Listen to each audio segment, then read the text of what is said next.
It is wonderful to be in worship together on this day. And for me personally, it's wonderful to be back in the worship service with my church, my faith community, having been gone the last couple of Sundays for Judicial Council meeting in Zurich. It's good to be back with you in worship today on this very special day, All Saints Sunday. As Mr. Mark pointed out, things do look different up here. Our Altar Guild has done a wonderful job in helping us to focus on what we remember today, and especially who we remember today. We have these roses that remind us of those who were part of our congregation who've gone before us. And we also have on the table over here, we have candles in memory of those who were killed in the synagogue shooting, the Tree of Life Synagogue in Pittsburgh. And on Thursday evening at Ahava Shalom synagogue here in town, had a community-wide worship service. There were about 1,000 people there from all over the community. It was an interfaith prayer service, reminding our Jewish brothers and sisters and reminding everyone that we are called to be one. We are called to be together. We're called to support one another across many faith communities because we are all children of God. And so we celebrated that. Hans Grimm was the leader for music for that service. And Hans, you did a beautiful job and enhanced our worship experience so much. And it was a blessing to be together. A number of you in the sanctuary today, I know, were at that service as well. Today, we are looking back. That's what we do on All Saints Sunday. We look back. We look back at those who have gone before us. We look back at where we've been as a community of faith. We remember those who have shaped our community of faith. We remember especially those who've gone before us in this last year. Those who ran with perseverance the race that was set before them, to quote the words of our scripture for today. This is a time in the life of our church when we've been really focusing for the last couple of years on who we are, who our neighbor is, where God is calling us to go, where God is leading us, what God is calling us to do in this time. And so today I also began a series of sermons, 3 parts, in looking at this. It's called Next 90. We call it that because 90 years ago, this next fall, the congregation broke ground to build this building, the facilities that we enjoy and in which we're worshiping today. And so we're thinking about that, but we're thinking about the next 90 too. So in this series, I'm looking back today, and next week we'll be looking around us and seeing what's going on in our community and in our community of faith, and then where God is leading us in the future, the following Sunday, next 90. Today we're looking back. This is a Sunday for looking back. The writer of Hebrews looks back at those who have gone before. And the writer of Hebrews says, since we are surrounded by so great a cloud of witnesses, let us therefore run the race that is set before us, laying aside every weight and sin that clings so closely, looking to Jesus, the pioneer and perfecter of our faith. Now, the last time I preached in this sanctuary was October 14th, and on that day we were in a series on the wisdom that we gain from the Bible, timeless wisdom. And we had the same passage of Scripture on that day. When we talked about what it means to lay aside every weight and sin that clings so closely that prevents us from running with perseverance the race that's set before us, we talked about letting go. We talked about getting rid of the baggage that weighs us down and how we can do that by God's grace in Christ. But today we're focusing on something different. It's that phrase, we are surrounded by so great a cloud of witnesses. It's a beautiful image. It's an image of a cloud. Imagine that you ascend a mountain, and when you ascend the mountain, you're up in a cloud. And you're surrounded by millions and millions of little tiny microscopic droplets of water. It's a cloud. But it's one thing that's made up of many things. And that's the image of the writer of Hebrews, as the writer of Hebrews imagines all those people of faith who have gone before as a great cloud surrounding us, a great cloud of witnesses. Imagine a stadium full of people who are all witnessing what's going on in the field. And you and I, in our time, in our place, we're on the field. And we are surrounded by this great cloud of witnesses. Those who've gone before us. Those who ran the race with perseverance, looking to Jesus, the pioneer and perfecter of our faith. Those who were believers in and followers of Christ. And that's who we remember today. We remember especially those who are part of this congregation. But our memory goes back a long ways, and I want to remind us of where we come from. You see, in the Bible, everyone's moving from one place to another. Have you noticed that? Everybody's moving. Nobody sits still. Abraham and Sarah are going from their home to this new land, and Moses is leading people out of slavery in Egypt toward a promised land, but they wander in the wilderness. They're always moving, kind of getting ready for what's next, as it turns out. And then Jesus is taking his disciples all over the place throughout Galilee. Jesus is taking them across to the other side of the Sea of Galilee, where the Gentiles are, where people are different than themselves, and up through Samaria, where no one would go if they're a good Jew, because the Samaritans and the Jews don't get along. But Jesus took them right through there because Jesus wanted his disciples to know that everybody is a child of God, and he wanted them to rub shoulders with people who were different. Always on the move, the Apostle Paul and the early missionaries going around and proclaiming from place to place the good news, the story of Jesus Christ. Always moving. That's what it means to be a community of faith. As a matter of fact, it's what it means to be a person of faith, running the race with perseverance that is ours to run, moving. That's why we often speak of a journey of faith. So what about our congregation? Let me just remind you, or tell you if you don't know the story, that we started in 1853, 165 years ago. It was a Methodist society, it was called then, meeting in homes and meeting in the Masonic Hall that was on Weatherford Street at that time. For 20 years, the church met in borrowed space like that, and then in 1873, the church took a bold step. Now that's a significant year, because that was the year of the Great Panic of 1873. It was an economic panic, one of the worst in the nation's history.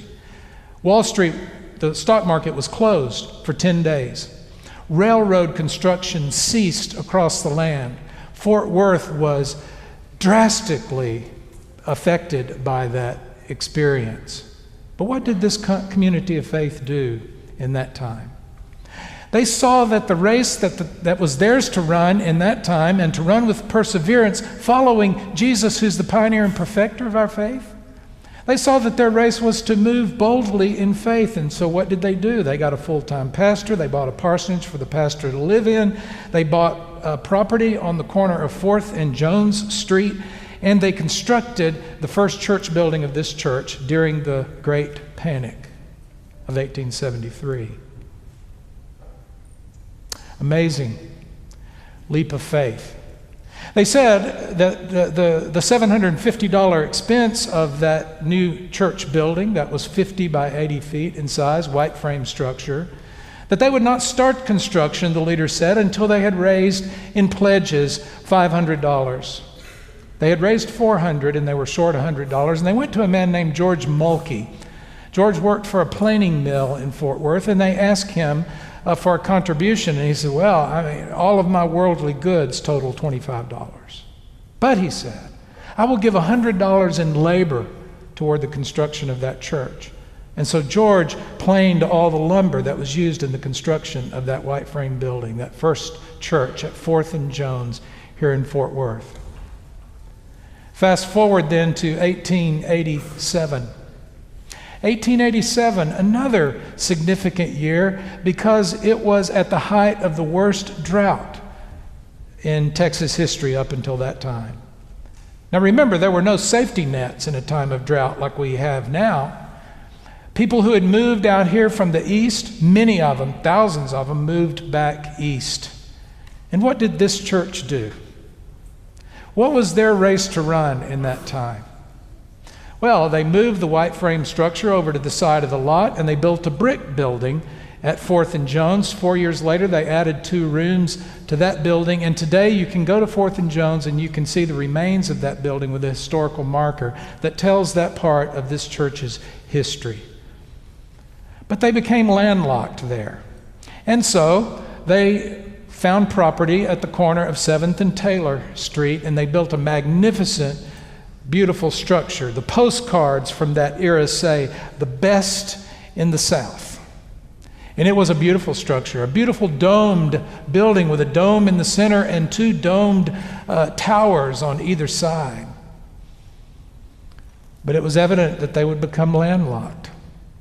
And so, less than 20 years after the construction of that building, the leaders of this church looked around and they said, you know what is our race to run? If we're to move forward into the future, we can't be landlocked. And so they bought the property here at the corner of 5th and what was then Florence Street. It was October 29th, 1929, at 4 o'clock in the afternoon that they broke ground to build this facility. You know the date. The great crash, Black Tuesday, the day the stock market crashed and the Great Depression began. And what did this congregation do? They ran with perseverance the race that was set before them in their time and place. And they constructed this facility we enjoy today. Now, it's not just all about buildings. What's really at the heart of this is a vision for loving God and serving people and transforming lives. Facilities are nothing more than tools. They facilitate the ministry of the church. And in every age along the way, this congregation and the leaders of this church did what they needed to do to make sure the church fulfilled its mission faithfully. The leaders of the church were determined we would never be landlocked again. And so every time a piece of property that touched the property of this church became available, the church purchased that property. And so today we don't need to worry about being landlocked because of the faithfulness of those who went before us. In 1964, the church started the First Methodist Church Foundation, because there was a vision for making sure that whatever happened in the future of the church, there would always be an ability to move forward and do what needed to be done in every age. And so the foundation has grown to a very large foundation that, in partnership with the church, enables the church to do what we need to do in each age. We use the proceeds from the foundation for capital needs, and so that your gifts can go to the ministries of the church. But it's that partnership that started in 1964 and that has grown through these years that enables the church to do bold things. Now, I said, it's not just about facilities, it's not just about programs, but it is about ministry and reaching the needs of people and sharing the good news of Jesus Christ and enabling lives to be transformed by God's grace and God at work in the lives of people. That's what we're about. That's our race to run in every age. And today we look around us and we see a great cloud of witnesses, and we give thanks to those who have gone before us to enable that to happen.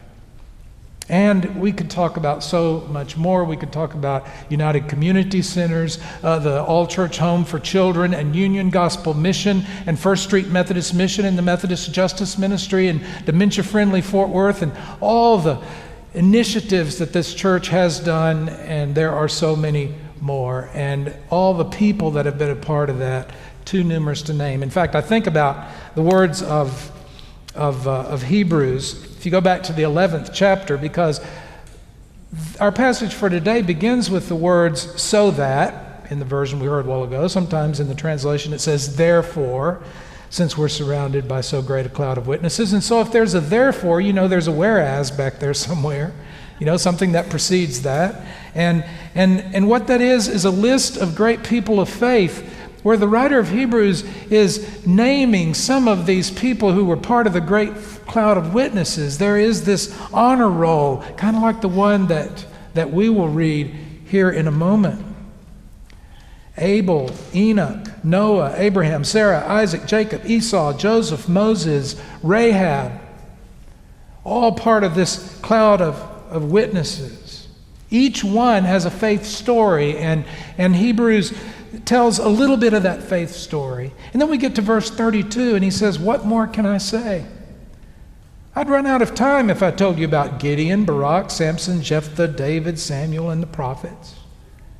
I know that feeling. I echo those words. What more can I say? I have run out of time, actually, this morning, as I've tried to tell you just a little bit about the history of this church and something about what that great cloud of witnesses has done and something about the race that they ran each in their own time with perseverance, looking to Jesus, the pioneer and perfecter of our faith. You see, that's true in every age. All Saints Sunday. What's a saint? Well, we use the word sometimes, it's kind of a technical term. You know, a saint is somebody who's perfect. There's just a select few of saints and they have to go through a process of canonization. That's not the New Testament use of the word at all. The New Testament use of the word is anyone who is running that race with perseverance, looking to Jesus, the pioneer and perfecter of our faith, followers of Jesus. Those are the saints. It's everyone who is seeking to faithfully follow Jesus. The best definition of a saint, I love it, I share it all the time, came from a child. The best definition of a saint. He was attending a church that he had not been in before with his grandfather. There were beautiful stained glass windows, but they were different from these beautiful windows. Each one had an image of a saint. St. Paul, St. Peter, St. Matthew, St. Mark, St. Luke, St. John. And when he asked his grandfather about those people, his grandfather named them and said, those are saints. Later, when he was excitedly telling his parents about his visit with his grandparents and visit at this church, his father said, well, what is a saint? And he gave that great definition. He remembered how the sunlight was streaming through those windows, and he said, a saint is a person the light shines through. I love that definition. It's the best definition. A saint is a person the light shines through. The light of God, the light of Christ shines through. Today we honor these saints that have gone before us. And the calling and the challenge for you and for me is that we have a race to run in our time. Someday you and I will all be part of the great cloud of witnesses. And what will those who follow us say about how we ran the race in our time? That's the challenging question of All Saints' Day.